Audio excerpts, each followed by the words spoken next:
ಓಂ ಗುರುಭ್ಯೋ ನಮಃ. ಎಲ್ಲ ನನ್ನ ಜ್ಯೋತಿಷ್ಯ ಬಾಂಧವರಿಗೂ ಈ ಜ್ಯೋತಿಷ್ಯ ಜ್ಞಾನವಾಣಿಯ ಚಾನಲ್ ಮುಖಾಂತರ ವಂದನೆಗಳನ್ನ ಹೇಳ್ತೀನಿ. ಇವತ್ತು ಉಚ್ಚ ಗುರುವಿನ ಫಲಗಳು, ಗೋಚಾರ ಗುರುವಿನ ಉಚ್ಚ ಗುರುವಿನ ಗೋಚಾರ ಫಲಗಳನ್ನ ನಾವು ನೋಡ್ತಾ ಇದ್ದೋ. ಸೊ ಇವತ್ತು ಅದೇ ರೀತಿ ವೃಶ್ಚಿಕ ಲಗ್ನ ಅಥವಾ ವೃಶ್ಚಿಕ ರಾಶಿಯ ಒಂದು ಜಾತಕವನ್ನು ನಾವು ಇಲ್ಲಿ ವಿಶ್ಲೇಷಣೆ ಮಾಡೋರಿದ್ವಿ, ಮತ್ತೆ ಗೋಚಾರ ಫಲವನ್ನು ನಾವು ನೋಡೋರಿದ್ವಿ. ಇದನ್ನ ನಾವು ನೋಡಿದಾಗ ಇಲ್ಲಿ ಒಂದು ಕುಳ್ಳಿಯನ್ನ ನಾನು ಹಾಕಿದ್ದೇನೆ. ಈ ಈ ಕುಳ್ಳಿ ಮಾನ್ಯ ಶ್ರೀ ನರೇಂದ್ರ ಮೋದಿ, ಜನಪ್ರಿಯ ಪ್ರಧಾನಿ ನರೇಂದ್ರ ಮೋದಿ ಅವರ ಜಾತಕ. ಇದು 17/9/1950 11 ಗಂಟೆ AM ವಡೋದರ, ಗುಜರಾತ್ ನಲ್ಲಿ ಇವರು ಜನನವಾಯಿತು. ಇವರು ಜನನ ಕಾಲದಲ್ಲಿ ಈ ಈ ರೀತಿ ಲಗ್ನ ಮತ್ತೆ ಚಂದ್ರ ಈ ರೀತಿ ಒಂದು ಕಾಂಬಿನೇಷನ್ ಬಂತು. ಸೊ ಇವರು ಜನನ ಕಾಲದಲ್ಲಿ ವೃಶ್ಚಿಕ ಲಗ್ನ ಬಂತು. ವೃಶ್ಚಿಕ ಲಗ್ನ ಮತ್ತೆ ಲಗ್ನನೂ ಅದೇನೆ, ರಾಶಿನೂ ಅದೇನೆ ಆಯ್ತು.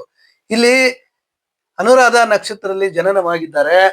ಅನುರಾಧ ನಕ್ಷತ್ರದಲ್ಲಿ ಒಂದು ಶುಭ ನಕ್ಷತ್ರ. ಅದು ಅನುರಾಧ ನಕ್ಷತ್ರ 2 ನಕ್ಷತ್ರ ಬರುತ್ತೆ, ವಿಶಾಖ, ಅನುರಾಧ, ಜ್ಯೇಷ್ಠ. ಅದರಲ್ಲಿ ಅನುರಾಧ ಅತ್ಯಂತ ಶ್ರೇಷ್ಠಕರವಾದ ನಕ್ಷತ್ರ. ನೀಚನಾಗಿದ್ರು ಅನುರಾಧ ನಕ್ಷತ್ರ ಹುಟ್ಟಿದ್ರೆ ಅದು ತುಂಬಾ ಅತ್ಯಂತ ಶುಭದಾಯಕ ಅಂತ ನಾವು ಹೇಳ್ತೀವಿ ಜ್ಯೋತಿಷ್ಯ ಪರಿಭಾಷೆಯಲ್ಲಿ.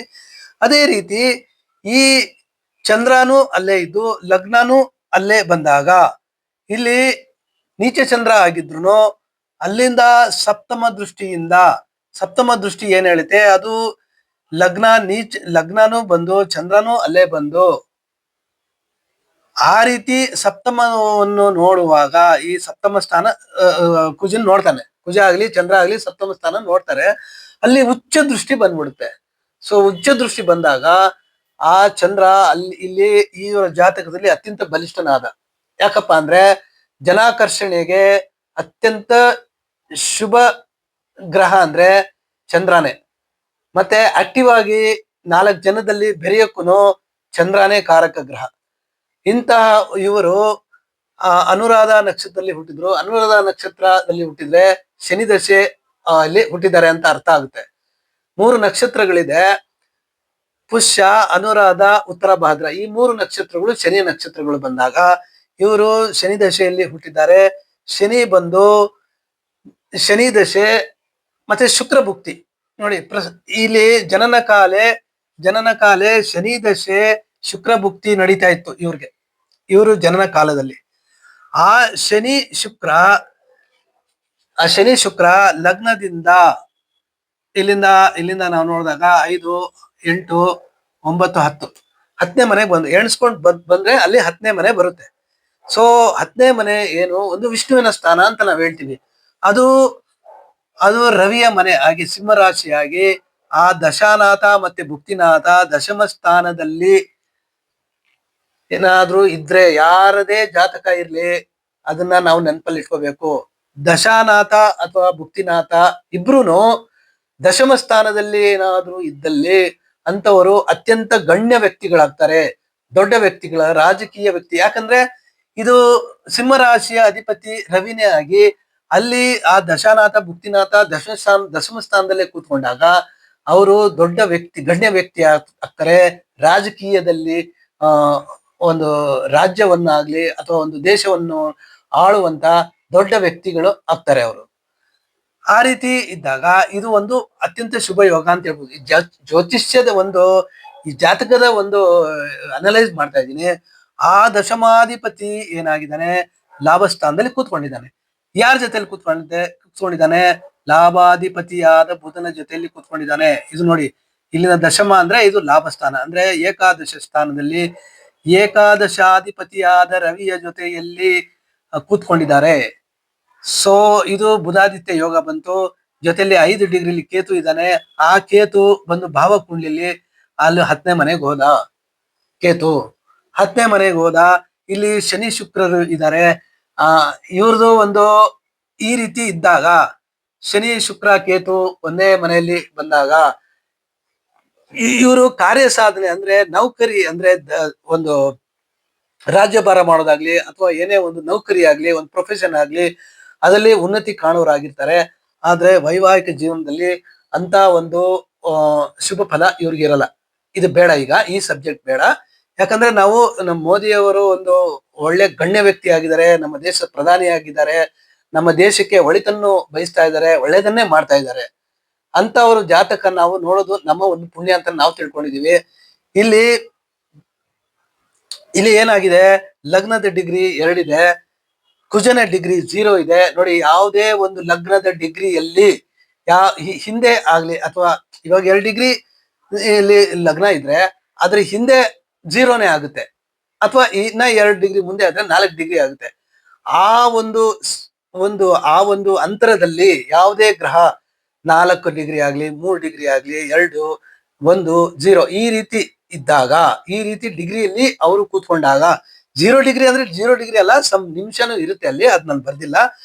ಕುಜ 0 ಡಿಗ್ರಿಲೇ ಇರಲ್ಲ, ಸಮ್ ನಿಮಿಷದಲ್ಲಿ ಇರ್ತಾರೆ. ಅದು ಡಿಗ್ರಿ 0 ಆದ್ರೆ ಸಮ್ ನಿಮಿಷದಲ್ಲಿ ಇರ್ತಾರೆ. ಸೊ ಈ ರೀತಿ ಇದ್ದಾಗ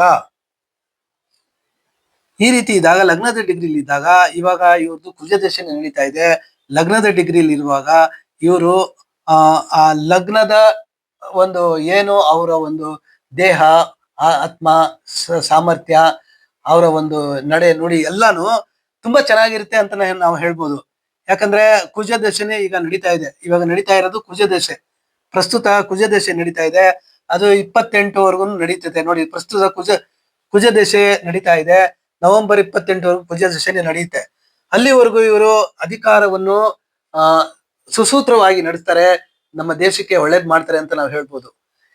ಇಲ್ಲಿ ಇನ್ನೊಂದೇನಂದ್ರೆ, ನೋಡಿ, ಒಂದು ದ್ವಿತೀಯ ಪಂಚಮಾಧಿಪತಿಯಾದ ಗುರು, ಒಂದು ನೋಡಿ ಶುಭ ಸ್ಥಾನಾಧಿಪತಿ. ದ್ವಿತೀಯ ಪಂಚಮಾಧಿಪತಿ ಅಂದ್ರೆ ಶುಭ ಸ್ಥಾನಾಧಿಪತಿಯಾಗಿ ಒಂದು ಶುಭ ಸ್ಥಾನದ ಕೇಂದ್ರದಲ್ಲಿ ವಕ್ರಿಯಾಗಿ ಕೂತ್ಕೊಂಡು, ನೋಡಿ, ಶುಭ ಸ್ಥಾನಾಧಿಪತಿ ದ್ವಿತೀಯ ಪಂಚಮಾಧಿಪತಿ ಆಗ್ಲಿ, ನವಮಾಧಿಪತಿ, ದಶಮಾಧಿಪತಿ ಆಗ್ಲಿ, ಈ ಚತುರ್ಥ ಪಂಚಮಾಧಿಪತಿ ಆಗಿದ್ರು ಅವರು ಒಂದು ಕೇಂದ್ರದ ಸ್ಥಾನದಲ್ಲಿ ಕೂತ್ಕೊಂಡು ವಕ್ರಿಯಾದಾಗ, ಶುಭ ಸ್ಥಾನಾಧಿಪತಿಯಾಗಿ ಶುಭ ಸ್ಥಾನದಲ್ಲಿ ವಕ್ರಿಯಾದಾಗ ಅದು ಅತ್ಯಂತ ಶುಭ ಫಲಗಳನ್ನ ಜಾತಕನಿಗೆ ಕೊಡುತ್ತೆ. ಇಲ್ಲಿ 4ನೇ ಮನೆಯಲ್ಲಿ ಗುರು ದ್ವಿತೀಯ ಪಂಚಮಾಧಿಪತಿಯಾಗಿ ಗುರು ವಕ್ರಿಯಾಗಿ ಆ ದಶಮ ಸ್ಥಾನವನ್ನೇ ನೋಡುವಾಗ ಅವರು ಗುರು ಬಂದು ಧರ್ಮಕಾರಕನಾಗಿ ಇಲ್ಲಿ ಧರ್ಮದಿಂದನೇ ಅವರು ಕೆಲಸ ಮಾಡ್ತಾರೆ. ಅತ್ಯಂತ ಆಡಳಿತ ಸೂತ್ರವನ್ನು ಹಿಡಿದು ದೇಶದ ಜನಗಳಿಗೆ ಒಳಿತನ್ನೇ ಮಾಡ್ತಾರೆ ಅನ್ನೋದು ನಾವು ಇಲ್ಲಿ ಸ್ಪಷ್ಟವಾಗಿ ಹೇಳ್ಬೋದು. ಇನ್ನೊಂದು, ಇಲ್ಲಿ ಈ ದಶಮಾಧಿಪತಿ ಲಾಭ ಸ್ಥಾನದಲ್ಲಿದ್ದು ಆ ಲಾಭಾಧಿಪತಿನೂ ಎಲ್ಲಾರು 0 ಡಿಗ್ರಿ ಸಮ್ ನಿಮಿಷದಲ್ಲಿ ಇರುವಾಗ, ಎಲ್ಲಾರು ಈ 1, 2, 3 ಗ್ರಹಗಳು ಲಗ್ನದ ಡಿಗ್ರಿ ಆಸುಪಾಸಲ್ಲೇ ಇರುವಾಗ ಈ ಒಂದು ಗ್ರಹದ ಕಾರಕತ್ವಗಳು, ಇವಾಗ ಗ್ರಹ ಕಾರಕ ರವಿ ಅಂದ್ರೆ ಏನು, ಸರ್ಕಾರಿ ಕಾರಕ ಗ್ರಹ. ಸರ್ಕಾರಿ ಕಾರಕ ಗ್ರಹ 0 ಲಗ್ನ ಡಿಗ್ರಿ ಇರೋದ್ರಿಂದ ಅವರು ಅತ್ಯಂತ ರಾಜ್ಯವನ್ನಾಗ್ಲಿ ದೇಶವನ್ನಾಗ್ಲಿ ಚೆನ್ನಾಗಿ ಅವ್ರು ರಾಜ್ಯಭಾರ ಮಾಡ್ತಾರೆ. ದೇಶ ಅಲ್ಲ, ವಿದೇಶದಲ್ಲೂ ಅವರು ಮನ್ನಣೆ ಗಳಿಸ್ತಾರೆ ಅಂತ ಹೇಳ್ಬೋದು. ಇನ್ನೊಂದು, ರವಿ ಲಾಭಸ್ಥಾನದಲ್ಲಿ ಇದ್ದಾಗ ಅವ್ರಿಗೆ ಹಿತಶತ್ರುಗಳು ಇರ್ತಾರೆ, ತುಂಬಾ ಜನ ಹಿತಶತ್ರುಗಳು ಇರ್ತಾರೆ. ಅದು ಇವ್ರು ಒಬ್ರಿಗೆ ಅಂತಲ್ಲ, ಯಾವುದೇ ಜಾತಕದಲ್ಲಾಗ್ಲಿ 11ನೇ ಮನೆಯಲ್ಲಿ ರವಿ ಇದ್ದಾಗ, ಅದು ಮಿತ್ರ ಸ್ಥಾನದಲ್ಲಿ ಇದ್ದಾಗ, ನೋಡಿ ಅಲ್ಲಿ ಒಂದು ಶತ್ರು ಸ್ಥಾನ ಅಂತ ಬರುತ್ತೆ, ಮಿತ್ರ ಸ್ಥಾನ. ಇದು ಬುಧ ರವಿ ಅವರಿಬ್ರು ಪರಸ್ಪರ ಮಿತ್ರರು. ಅಲ್ಲಿ ಮಿತ್ರ ಸ್ಥಾನದಲ್ಲಿ ಇದ್ದಾಗ ಲಾಭ ಸ್ಥಾನದಲ್ಲಿ ಅವ್ರಿಗೆ ಅನೇಕ ಶತ್ರುಗಳು ಇರ್ತಾರೆ. ಆದ್ರೂ ಯಾರುನು ಅವ್ರಿಗೆ ಏನು ಒಂದು ಅವ್ರಿಗೆ ಡೌನ್ ಫಾಲ್ ಮಾಡಕ್ ಆಗಲ್ಲ. ಯಾಕಂದ್ರೆ ಅವ್ರಿಗೆ ಶತ್ರುಗಳು ಇರ್ಬೋದು, ಆದ್ರೆ ಅವ್ರಿಗೆ ಯಾವುದೇ ರೀತಿ ಅವ್ರಿಗೆ ತೊಂದರೆ ಮಾಡಕ್ ಆಗಲ್ಲ. ಯಾಕಂದ್ರೆ ಲಾಭ ಸ್ಥಾನದಲ್ಲಿ ಇದ್ದಾಗ ಆ ರೀತಿ ಇರುತ್ತೆ. ಸೊ ಇನ್ನೊಂದು ಲಗ್ನ ಡಿಗ್ರಿ ಬೇರೆ ಇದ್ದಾರೆ. ಅದರಿಂದ ಇವ್ರಿಗೆ ಯಾರುನು ಏನು ಒಂದು ಏನೇ ಶತ್ರು ಇದ್ರು, ಏನೇ ಒಂದು ಮಾಡ್ಬೇಕು, ಅವ್ರಿಗೇನಾದ್ರೂ ಒಂದು ಕೆಡಕ್ ಮಾಡ್ಬೇಕು ಅನ್ನೋ ತರ ಇದ್ರು ಅವ್ರಿಗೆ ಅವ್ರು ಸಾಧ್ಯವಿಲ್ಲ, ಏನು ಮಾಡ್ಲಿಕ್ಕೆ ಆಗೋದಿಲ್ಲ. ಯಾಕಂದ್ರೆ ಲಾಭಾಧಿಪತಿಯ ದಶಮಾಧಿಪತಿ ಲಾಭಾಧಿಪತಿಯ ಜೊತೆಯಲ್ಲಿ ಲಾಭಸ್ಥಾನದಲ್ಲಿ ಇದ್ದಾಗ ಈ ರೀತಿ ಅವ್ರಿಗೆ ಯಾವುದೇ ರೀತಿ ತೊಂದರೆಗಳು ಇರಲ್ಲ. ಅವರು ತುಂಬಾ ಚೆನ್ನಾಗಿ ಅವರು ಯಾವುದೇ ಕಠಿಣ ನಿರ್ಧಾರಗಳು ತಗೊಂಡ್ರು ಅದ್ರಲ್ಲಿ ಯಶಸ್ವಿ ಆಗ್ತಾರೆ. ದೇಶಕ್ಕೆ ಒಂದು ಒಳ್ಳೇದನ್ನೇ ಮಾಡ್ಬೇಕು ಅಂತ ಆ ಒಂದು ಕಠಿಣ ನಿರ್ಧಾರಗಳನ್ನು ತೆಗೆದುಕೊಳ್ಳುವ ಒಂದು ಧೈರ್ಯ ಸಾಮರ್ಥ್ಯ ಅವರಲ್ಲಿ ಇದ್ದೇ ಇರುತ್ತೆ ಅಂತ ನಾವು ಹೇಳ್ಬೋದು. ಇನ್ನೊಂದು ಇದು D10. ಇದು ಡಿ10.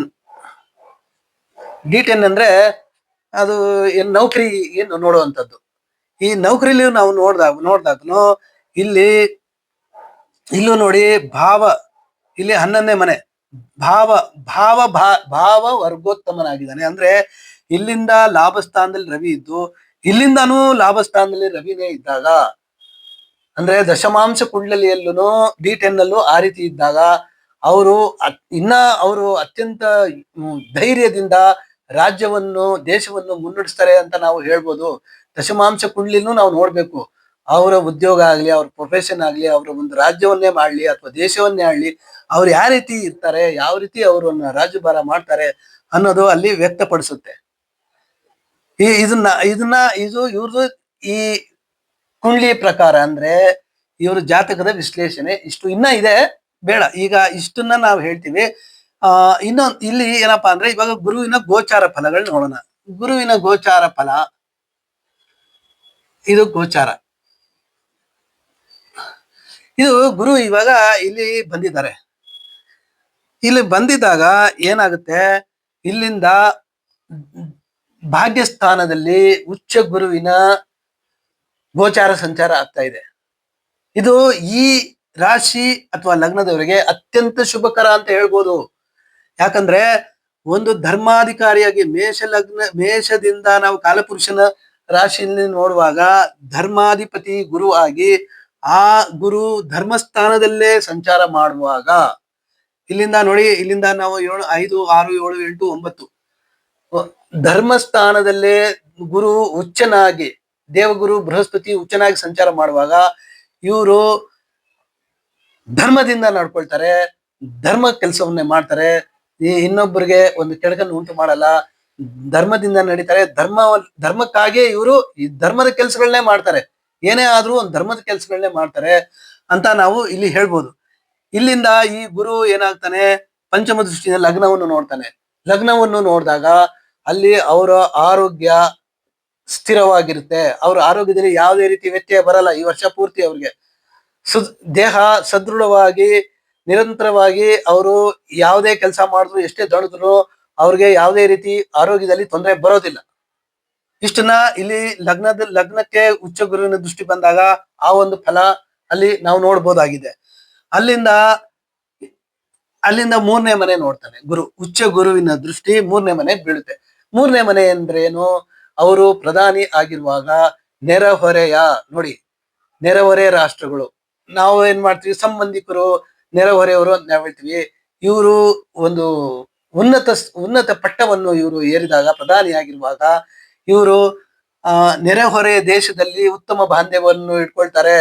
ಇವರ ಮಾತುನು ಮತ್ತೆ ಒಂದು ಕಮ್ಯುನಿಕೇಶನ್ ಅಷ್ಟೇ ಉತ್ತಮವಾಗಿರುತ್ತೆ. ಎಲ್ಲಾರ್ಗೂ ಹಿತವಾಗುತ್ತೆ.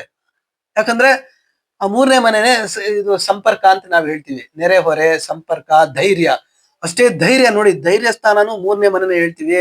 ಆ 3ನೇ ಮನೆಯಲ್ಲಿ ಇವರು ಧೈರ್ಯದಿಂದ, ಅತ್ಯಂತ ಧೈರ್ಯದಿಂದ ಸದೃಢವಾಗಿ ರಾಜ್ಯಕ್ಕೆ ಅಥವಾ ರಾಷ್ಟ್ರಕ್ಕೆ, ನಮ್ಮ ದೇಶಕ್ಕೆ ಒಳಿತನ್ನೇ ಮಾಡೋಕೆ ಅವರು ಕೆಲಸ ಮಾಡ್ತಾರೆ. ನೆರೆಹೊರೆಯ ದೇಶಗಳು ಕೂಡ ಇವ್ರಿಗೆ ಸಪೋರ್ಟ್ ಆಗಿ ಇರ್ತಾರೆ ಅಂತ ನಾವು ಹೇಳ್ಬೋದು. 3ನೇ ಮನೆ ಅಲ್ಲಿಂದ ಪಂಚಮ ದೃಷ್ಟಿ ಬೀಳುತ್ತೆ. ಅಲ್ಲಿಂದ ಇದು ನೋಡಿ, ಲಗ್ನದಿಂದ ಪಂಚಮಕ್ಕೆ ದೃಷ್ಟಿ ಅಲ್ಲಿ ಬರುತ್ತೆ.